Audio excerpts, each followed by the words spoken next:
Hi, I'm Casey Coombs. I'm with ATN, and I'm here at the 2023 Creating Trauma Sensitive Schools Conference. So far, every interview we have done has been scheduled, but this woman, Rachella Dravis of Fort Madison School District in Iowa, walked in and started to tell me her story. And as far as everything we've been talking about and what this conference is about, this is someone who is on the front lines doing the work, and I can't wait to have Rachella share her story with you. Welcome. Thank you. You're talking about me sharing my story, and I think we look at our stories as maybe not being a big deal. And so that's kind of how I felt when I walked in, but the way that the questions that you started asking me after I started just sharing some things, and I think we forget when we're living it, we forget how impactful maybe it is being actually. Absolutely. We don't see the reality of it maybe. Yeah. That's kind of how I feel right now. Yeah. So okay, so we're gonna try to recreate this. Okay. What happened? You were working and so there was a shift. Yes, there was a shift. So I've been working in our teacher leadership program. I came in as technology, and then I applied for other positions. And when I was in our teacher leadership last year, I was our TLS coordinator and our SEL coordinator.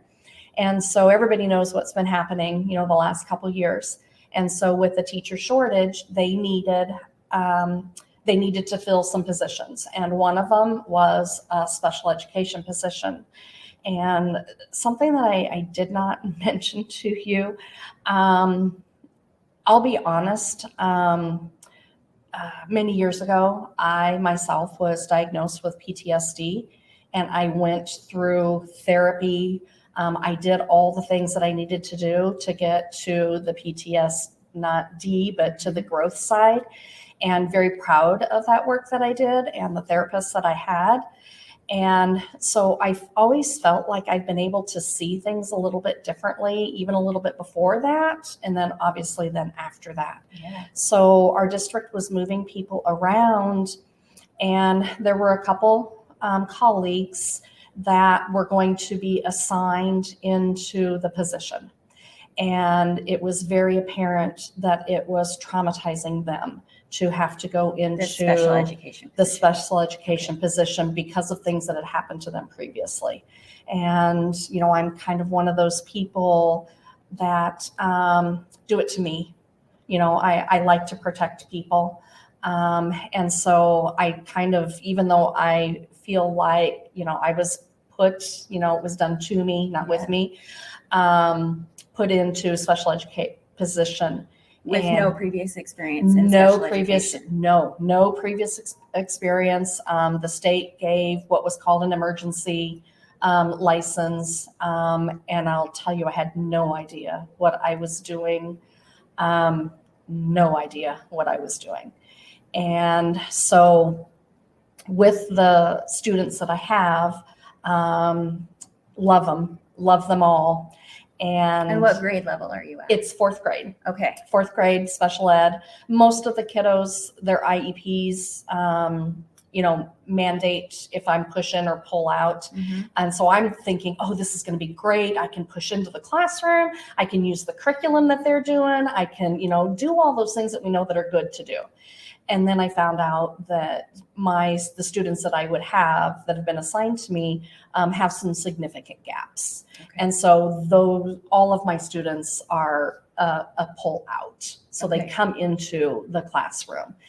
And it became very apparent pretty quick. I knew I was over my head. Of course, I knew that before even walking in, that I was over my head.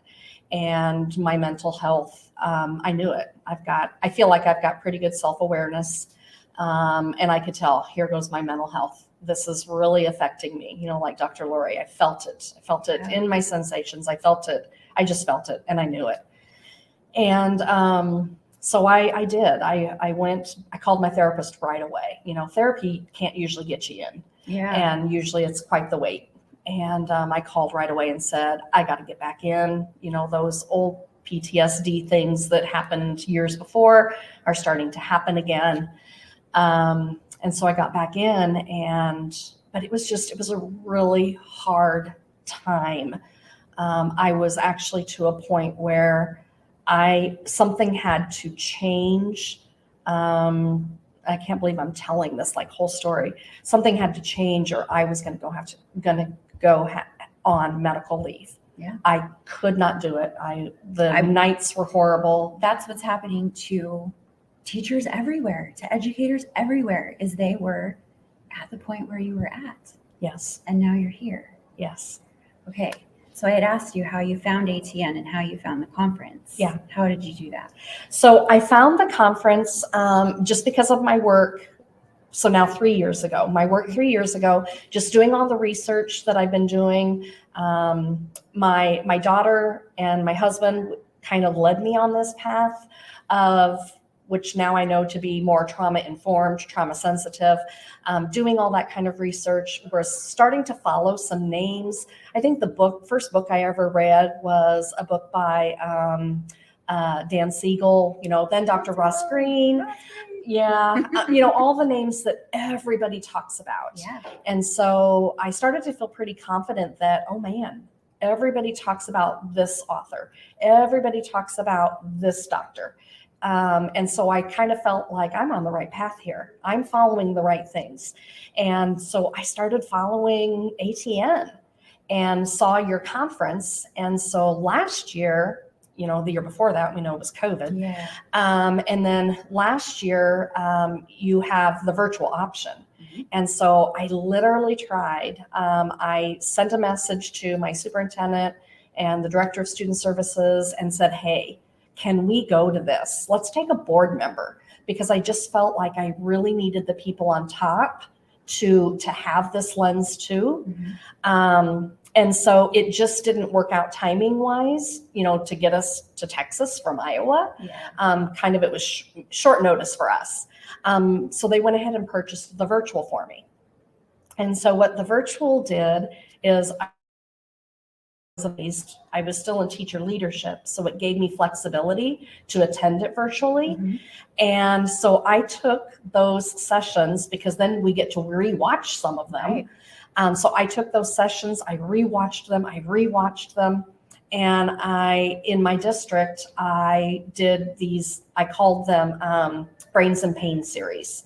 And so I wrote, we call it a TQ application, to pay teachers, to pay staff to come to these little mini sessions that I was holding, just to get this work out there, to get this lens out there so that others could start to understand what it is that I'm embarking on, and that they could learn right along with me and with others.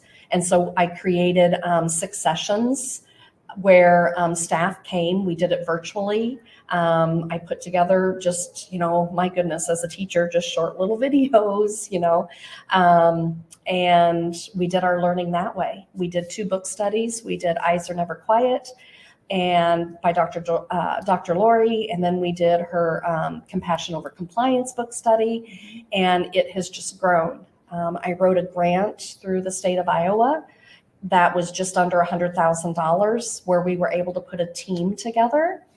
And with that grant, also brought in Dr. Lori for 2 days. She did. You guys, sorry. That's right. You did this, and you did it for these little kids. Yeah. And I don't look at this. I guess it was because I was just living it, and I saw the pain that our kids were in. And you talked about, here I'm telling my story, but my story it is. Yeah. I'm right along with the 4th grade teachers, and I see what they're going through. I didn't need to have my boots on the ground to know that. I already knew that. And I think that's where I struggle too, is that I'm going to say it again. I didn't need my boots on the ground. My boots were already on the ground. Yeah. I already saw what our teachers were going through. I already saw the despair, in their faces, and the kids and the behaviors that we're seeing.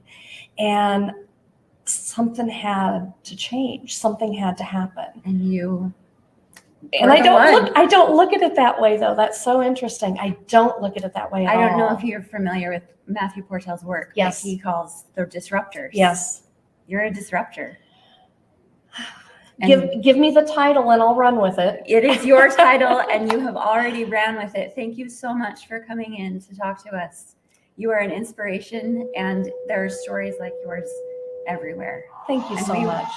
are now having a fire drill. fire So thank you for joining us. We're going to